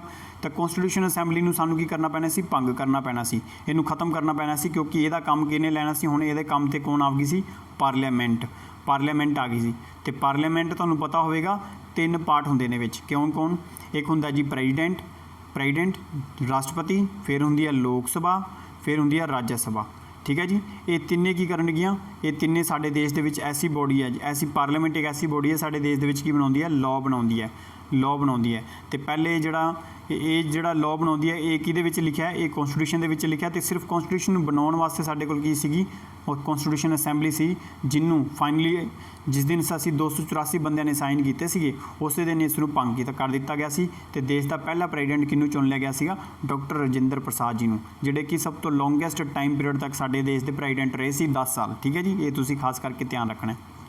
ਆਈ ਹੋਪ ਕਿ ਤੁਹਾਨੂੰ ਸਾਰਿਆਂ ਨੂੰ ਸਮਝ ਆ ਗਿਆ ਹੋਵੇਗਾ। ਹੁਣ ਤੱਕ ਦਾ ਸਾਰਾ ਜਿਹੜਾ ਚੈਪਟਰ ਹੈ ਮੈਂ ਪ੍ਰੋਪਰ ਡਿਟੇਲ ਦੇ ਵਿੱਚ ਡਿਸਕਸ ਕੀਤਾ ਤੁਹਾਨੂੰ। ਤੇ ਹੁਣ ਆਪਾਂ ਉਸ ਤੋਂ ਬਾਅਦ ਪੜਾਂਗੇ ਜੀ ਜਿਹੜੇ ਕਿ ਮੇਨ ਸਾਡੇ ਜਿਹੜੇ ਹੈ ਲੋਕ ਸਭਾ ਰਾਜ ਸਭਾ ਵਗੈਰਾ, ਤੇ ਇਹਦੇ ਵਿੱਚ ਮੈਂ ਤੁਹਾਨੂੰ ਲਗਭਗ ਸਾਰਾ ਚੀਜ਼ਾਂ ਮੈਂ ਕਵਰ ਕਰ ਚੁੱਕਿਆ। ਜੇ ਕੋਈ ਪੁਆਇੰਟ ਰਹਿ ਗਿਆ ਤਾਂ ਮੈਂ ਉਹ ਤੁਹਾਨੂੰ ਦੱਸ ਦੇਣਾ ਕਿਹੜੇ। ਹਾਂਜੀ ਸਟੂਡੈਂਟ, ਕੁਝ ਕੁਐਸਚਨ ਇਸ ਤਰ੍ਹਾਂ ਦੇ ਜਿਹੜੇ ਬਹੁਤ ਹੀ ਫਿਕਸ ਪੈਟਰਨ ਦੇ ਕੁਐਸਚਨ ਨੇ। ਉਹ ਹੈਗਾ ਜੀ ਡਾਕਟਰ ਜਿਹੜੇ ਹੈਗੇ ਸੀ ਰਾਜਿੰਦਰ ਪ੍ਰਸਾਦ, ਡਾਕਟਰ ਰਾਜਿੰਦਰ ਪ੍ਰਸਾਦ। ਇਹ ਕੀ ਸੀਗੇ ਜੀ, ਜਦੋਂ ਕੌਂਸਟੀਟਿਊਸ਼ਨ ਅਸੈਂਬਲੀ ਤੁਹਾਨੂੰ ਮੈਂ ਦੱਸਿਆ ਸੀ ਇਹਦੇ ਦੋ ਕੰਮ ਸੀਗੇ। ਕਦੋਂ? ਇੱਕ ਤਾਂ ਇਹ ਬਣਾਉਂਦੀ ਸੀ ਹਿੰਦੁਸਤਾਨ ਵਾਸਤੇ ਲਾਅ 1947 ਤੋਂ ਲੈ ਕੇ 1950 ਤੱਕ, ਜਦੋਂ ਤੱਕ ਸਾਡਾ ਸੰਵਿਧਾਨ ਨਹੀਂ ਬਣ ਗਿਆ ਸੀ ਤਾਂ ਅਸੀਂ ਕਿਹੜੇ ਲਾਅ ਦੇ, ਬ੍ਰਿਟਿਸ਼ ਦੇ ਕਿਹੜੇ ਲਾਅ ਦੇ ਅਕੋਰਡਿੰਗ ਚੱਲਦੇ ਸੀ, ਤਾਂ ਉਹ ਅਸੀਂ ਚੱਲਦੇ ਸੀ ਐਕਟ 1935 ਵਾਲਾ। ਠੀਕ ਹੈ ਜੀ, 1935 ਵਾਲੇ ਐਕਟ ਦੇ ਅਕੋਰਡਿੰਗ ਹਿੰਦੁਸਤਾਨ ਚੱਲਦਾ ਪਿਆ ਸੀ ਆਹ 3 ਸਾਲਾਂ ਵਾਸਤੇ। ਤੇ ਜਦੋਂ ਸਾਡਾ ਕੀ ਬਣਦਾ ਪਿਆ ਸੀਗਾ, ਕੌਂਸਟੀਟਿਊਸ਼ਨ ਬਣਦਾ ਪਿਆ ਸੀ ਇਹਨਾਂ 3 ਸਾਲਾਂ ਦੇ ਵਿੱਚ। ਤਾਂ ਕੌਂਸਟੀਟਿਊਸ਼ਨ ਅਸੈਂਬਲੀ ਜਦੋਂ ਕਾਨੂੰਨ ਬਣਾ ਰਹੀ ਸੀ, ਜਦੋਂ ਕੌਂਸਟੀਟਿਊਸ਼ਨ ਬਣਾ ਰਹੀ ਸੀ, ਸੰਵਿਧਾਨ ਬਣਾ ਰਹੀ ਸੀ ਕੌਂਸਟੀਟਿਊਸ਼ਨ, ਉਸ ਟਾਈਮ ਦੇ ਵਿੱਚ ਉਸ ਕੌਂਸਟੀਟਿਊਸ਼ਨ ਅਸੈਂਬਲੀ ਦੇ ਪ੍ਰੈਜ਼ੀਡੈਂਟ ਜਾਂ ਚੇਅਰਮੈਨ ਕੌਣ ਹੁੰਦੇ ਸੀਗੇ? ਡਾਕਟਰ ਰਾਜਿੰਦਰ ਪ੍ਰਸਾਦ।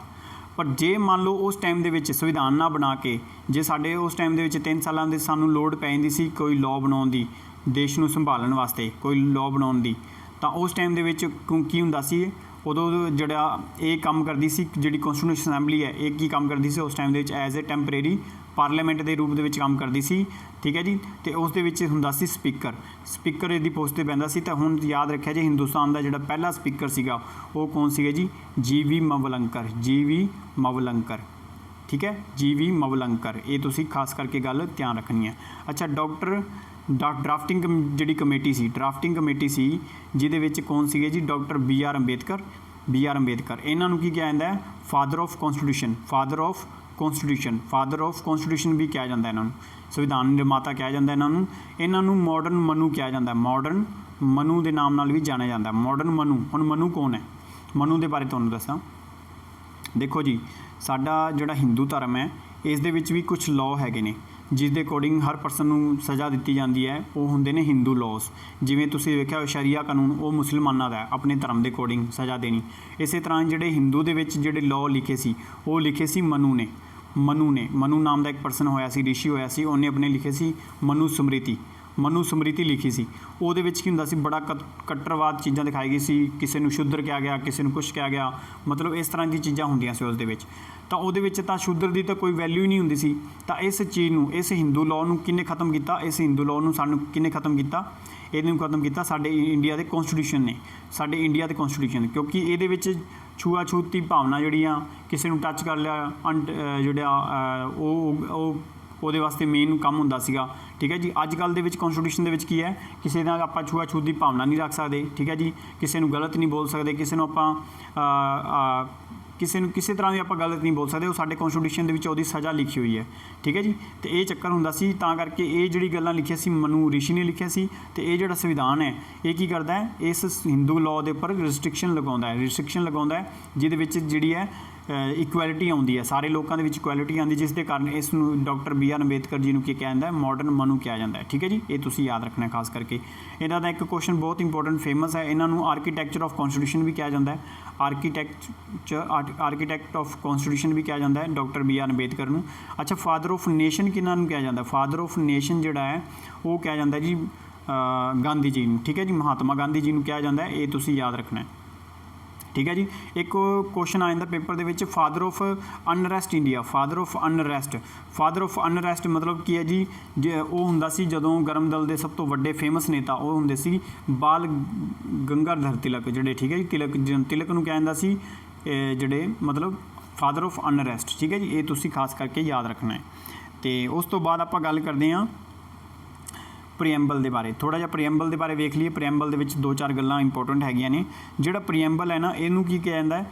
ਸੰਵਿਧਾਨ ਦੀ ਆਤਮਾ ਕਿਹਾ ਜਾਂਦਾ। ਪ੍ਰੀਐਂਬਲ ਤੁਸੀਂ ਦੇਖੋਗੇ ਕੋਈ ਵੀ ਬੁੱਕ ਹੈ ਉਹਦੇ ਅੱਗੇ ਲਿਖਿਆ ਹੁੰਦਾ ਨਾ ਕਿ ਮੈਂ ਇਹ ਜਿਹੜੀ ਗੱਲਾਂ ਨੇ ਇਹ ਮੈਂ ਆਪਣੇ ਫਾਦਰ ਸਾਹਿਬ ਨੂੰ ਰਿਲੇਟਡ ਨੇ, ਜਾਂ ਮੈਂ ਤੁਸੀਂ ਕੋਈ ਵੀ ਕਿਤਾਬ ਖੋਲੋਗੇ ਉਹਦੇ ਵਿੱਚ ਲਿਖਿਆ ਹੁੰਦਾ ਹਮ ਭਾਰਤ ਕੇ ਲੋਕ, ਭਾਰਤ ਕੋ ਪ੍ਰਭੁਤਵ, ਸਮਝ, ਸਮਾਜਵਾਦੀ, ਪੰਥ ਨਿਰਪੇਕਸ਼। ਉਸ ਜਿਹੜਾ ਪਹਿਲਾ ਪੇਜ ਹੁੰਦਾ ਉਹਦੇ ਵਿੱਚ ਜਿਹੜਾ ਲਿਖਿਆ ਹੁੰਦਾ ਉਹ ਕੀ ਹੁੰਦਾ ਜੀ? ਉਹ ਸਾਰੇ ਸੰਵਿਧਾਨ ਦੇ ਬਾਰੇ ਦੱਸਦਾ ਪਿਆ ਇੱਕ ਵਰਡ ਦੇ ਵਿੱਚ। ਉਸ ਨੂੰ ਕੀ ਕਿਹਾ ਜਾਂਦਾ? ਉਹਨੂੰ ਕਿਹਾ ਜਾਂਦਾ ਸੰਵਿਧਾਨ ਦੀ ਆਤਮਾ ਕਿਹਾ ਜਾਂਦਾ। ਉਹਨੂੰ ਕੀ ਕਿਹਾ ਜਾਂਦਾ? ਸੰਵਿਧਾਨ ਦੀ ਆਤਮਾ ਕਿਹਾ ਜਾਂਦਾ। ਠੀਕ ਹੈ ਜੀ, ਇਹ ਖਾਸ ਕਰਕੇ ਯਾਦ ਰੱਖਣਾ ਹੈ। ਕਿਹਨੂੰ, ਕਿਹੜੇ ਪਾਰਟ ਨੂੰ, ਸੰਵਿਧਾਨ ਦੇ ਕਿਹੜੇ ਪਾਰਟ ਨੂੰ ਸੰਵਿਧਾਨ ਦੀ ਆਤਮਾ ਕਿਹਾ ਜਾਂਦਾ ਹੈ? ਤਾਂ ਉਹ ਯਾਦ ਰੱਖਣਾ ਹੈ ਤੁਸੀਂ। ਉਹ ਕਿਹਾ ਜਾਂਦਾ ਜੀ ਪ੍ਰੀਐਂਬਲ ਨੂੰ, ਪ੍ਰਸਤਾਵਨਾ ਨੂੰ। ਠੀਕ ਹੈ ਜੀ, ਤੇ ਪ੍ਰਸਤਾਵਨਾ ਨੂੰ ਆਇਡੈਂਟੀ ਕਾਰਡ ਵੀ ਕਹਿੰਦੇ ਆਪਾਂ, identity card of constitution, identity card of the constitution. ਠੀਕ ਹੈ ਜੀ, ਇਹ ਵੀ ਤੁਸੀਂ ਯਾਦ ਰੱਖਣਾ, ਕਈ ਵਾਰੀ ਕੁਐਸਚਨ ਆ ਜਾਂਦਾ। ਠੀਕ ਹੈ ਜੀ, ਇਹ ਹੁਣ ਤੇ ਇਸ ਨੂੰ ਜਨਮ ਪੱਤਰੀ ਕਿਹਨੇ ਕਿਹਾ ਵੀ ਸੰਵਿਧਾਨ ਦੀ ਜਨਮ ਪੱਤਰੀ ਕਿਹਨੇ ਕਿਹਾ ਸੀਗਾ? ਸੰਵਿਧਾਨ ਦੀ ਜਨਮ ਪੱਤਰੀ ਜਿਹੜੀ ਹੈ ਉਹ ਪ੍ਰੀਐਂਬਲ ਨੂੰ ਕਿਹਾ ਸੀਗਾ KM ਮੁਨਸ਼ੀ ਨੇ। ਤੁਹਾਨੂੰ ਪਤਾ KM ਮੁਨਸ਼ੀ ਕੌਣ ਸੀਗੇ? ਡਰਾਫਟਿੰਗ ਕਮੇਟੀ ਦੇ ਵਿੱਚ ਇੱਕ ਮੈਂਬਰ ਸੀਗੇ। ਠੀਕ ਹੈ ਜੀ, ਇਹ ਤੁਸੀਂ ਯਾਦ ਰੱਖਣਾ ਹੈ। ਬਹੁਤ ਇੰਪੋਰਟੈਂਟ ਜਿਹੜੇ ਕੁਐਸਚਨ ਨੇ ਮੈਂ ਤੁਹਾਨੂੰ ਜਿਹੜੇ ਦੱਸੇ ਨੇ, ਜਿਹੜੇ ਕਿ ਤੁਹਾਨੂੰ ਪੇਪਰਾਂ ਦੇ ਵਿੱਚ ਆ ਸਕਦੇ ਨੇ। ਤੇ ਹੁਣ ਆਪਾਂ ਥਰਡ ਪਾਰਟ ਦੇ ਵਿੱਚ ਆਪਾਂ ਵੇਖਾਂਗੇ ਵੀ ਸਾਡੇ ਸੰਵਿਧਾਨ ਦੇ ਵਿੱਚ ਜਿਹੜੀਆਂ ਗੱਲਾਂ ਲਿਖੀਆਂ ਨੇ। ਪਾਰਟ 4 ਦੇ ਵਿੱਚ ਆਪਾਂ ਡਿਸਕਸ ਕਰਾਂਗੇ ਜਿਹੜੀ ਸੰਵਿਧਾਨ ਦੇ ਵਿੱਚ ਜਿਹੜੀਆਂ ਗੱਲਾਂ ਲਿਖੀਆਂ ਹੋਈਆਂ ਨੇ ਉਹਦੇ ਵਿੱਚ ਕੀ ਇੰਪੋਰਟੈਂਟ ਫੀਚਰ ਕੀ ਨੇ ਸਾਡੇ ਸੰਵਿਧਾਨ ਦੇ ਵਿੱਚ। ਜਿਹੜੀਆਂ ਆਪਾਂ ਗੱਲਾਂ ਹੁਣ ਇੰਨੇ 60 ਦੇਸ਼ਾਂ ਦੇ ਸੰਵਿਧਾਨ ਤੋਂ ਚੱਕ ਲਈਆਂ ਨੇ, ਤੇ ਕਈ ਲੋਕ ਕਹਿੰਦੇ ਨੇ ਵੀ ਇਹ ਸਾਡਾ ਤਾਂ ਬਾਹਰੋਂ ਚੁੱਕਿਆ ਹੋਇਆ ਸੰਵਿਧਾਨ ਹੈ, ਇੱਦਾਂ ਦੀ ਕੋਈ ਗੱਲ ਨਹੀਂ ਹੈ। ਅਸੀਂ ਸਾਰੇ ਸੰਵਿਧਾਨਾਂ ਦੇ ਵਿੱਚ ਮੇਨ ਵਧੀਆ ਗੱਲਾਂ ਆਪਣੇ ਕੌਂਸਟੀਟਿਊਸ਼ਨ ਦੇ ਵਿੱਚ ਲਿਖੀਆਂ ਨੇ, ਉਹਨਾਂ ਦੇ ਬਾਰੇ ਆਪਾਂ ਵੇਖਾਂਗੇ। ਨੈਕਸਟ ਫੀਚਰਸ ਸਾਡੇ ਸੰਵਿਧਾਨ ਦੇ ਕੀ ਗੱਲਾਂ, ਖਾਸ ਗੱਲਾਂ ਨੇ, ਕਿਉਂ ਸਾਡਾ ਦੇਸ਼ ਦਾ ਜਿਹੜਾ ਸੰਵਿਧਾਨ ਵੱਖਰਾ ਹੈ, ਇਸ ਲਈ ਦੁਨੀਆ ਦੀ ਸਭ ਤੋਂ ਵੱਡੀ ਡੈਮੋਕ੍ਰੇਸੀ ਕਹਿੰਦੇ ਆ। ਹਰ ਇੱਕ ਪਰਸਨ ਕਿੱਦਾਂ ਜੁੜਿਆ ਹੋਇਆ, ਇੰਨੀ ਵੱਡੀ ਦੇਸ਼ਾਂ ਦੇ ਵਿੱਚ ਵੋਟ ਕਿਵੇਂ ਕਰਾਉਣੇ ਆਪਾਂ, ਕਿੱਦਾਂ ਸਿਸਟਮ ਚਲਾਉਣੇ ਆਪਾਂ, ਸਾਰਾ ਉਹ ਆਪਾਂ ਸਮਝਾਂਗੇ। ਸਾਡੇ ਦੇਸ਼ ਦਾ ਜਿਹੜਾ ਪਾਰਲੀਮੈਂਟ ਸਮਝਾਂਗੇ, ਪਾਰਲੀਮੈਂਟ ਦੀ ਖਾਸੀਅਤ ਵੇਖਾਂਗੇ, ਉਹਦੇ ਵਿੱਚ ਹਰ ਇੱਕ ਅਫਸਰ ਦੇ ਬਾਰੇ ਦੇਖਾਂਗੇ। ਉਹ ਆਪਾਂ ਨੈਕਸਟ ਲੈਕਚਰਾਂ ਦੇ ਵਿੱਚ ਹੌਲੀ ਡਿਸਕਸ ਕਰਦੇ ਜਾਵਾਂਗੇ। ਪਲੀਜ਼ ਕਮੈਂਟ ਦੇ ਵਿੱਚ ਜ਼ਰੂਰ ਦੱਸਿਆ ਜੇ ਤੁਹਾਨੂੰ ਇਹ ਲੈਕਚਰ ਕਿੱਦਾਂ ਦਾ ਲੱਗਿਆ, ਤੇ ਆਪਾਂ ਇਸ ਨੂੰ ਹੋਰ ਵਧੀਆ ਕਰਨ ਦੀ ਕੋਸ਼ਿਸ਼ ਕਰਾਂਗੇ। ਤੇ ਕੋਈ ਸਟੂਡੈਂਟ ਦਾ ਕੋਈ ਡਾਊਟ ਹੈ ਤਾਂ ਪਲੀਜ਼ ਉਹ ਮੈਨੂੰ ਡਿਸਕ੍ਰਿਪਸ਼ਨ ਬਾਕਸ ਦੇ ਵਿੱਚ ਕਿਸੇ ਤਰ੍ਹਾਂ ਦਾ ਕੋਈ ਹੈ ਉਹ ਤਾਂ ਮੈਨੂੰ ਦੱਸ ਸਕਦਾ ਹੈ। ਅਗਰ ਕੋਈ ਗਲਤੀ ਨਾਲ ਕੋਈ ਤੁਹਾਨੂੰ ਕੋਈ ਪੁਆਇੰਟ ਗਲਤ ਲੱਗਿਆ ਹੋਵੇ ਤਾਂ ਤੁਸੀਂ ਉਹਨੂੰ ਕਰੈਕਟ ਕਰ ਦਿਆ ਜੇ ਕਮੈਂਟ ਬਾਕਸ ਦੇ ਵਿੱਚ ਥੱਲੇ ਦੱਸ ਦਿਓ, ਤਾਂ ਕਿ ਹੋਰ ਬੰਦੇ ਉਸ ਨੂੰ ਕਰੈਕਟ ਕਰ ਲੈਣ। ਠੀਕ ਹੈ ਜੀ, ਤੇ ਮਿਲਦੇ ਹਾਂ ਨੈਕਸਟ ਲੈਕਚਰ ਦੇ ਵਿੱਚ। Thank you.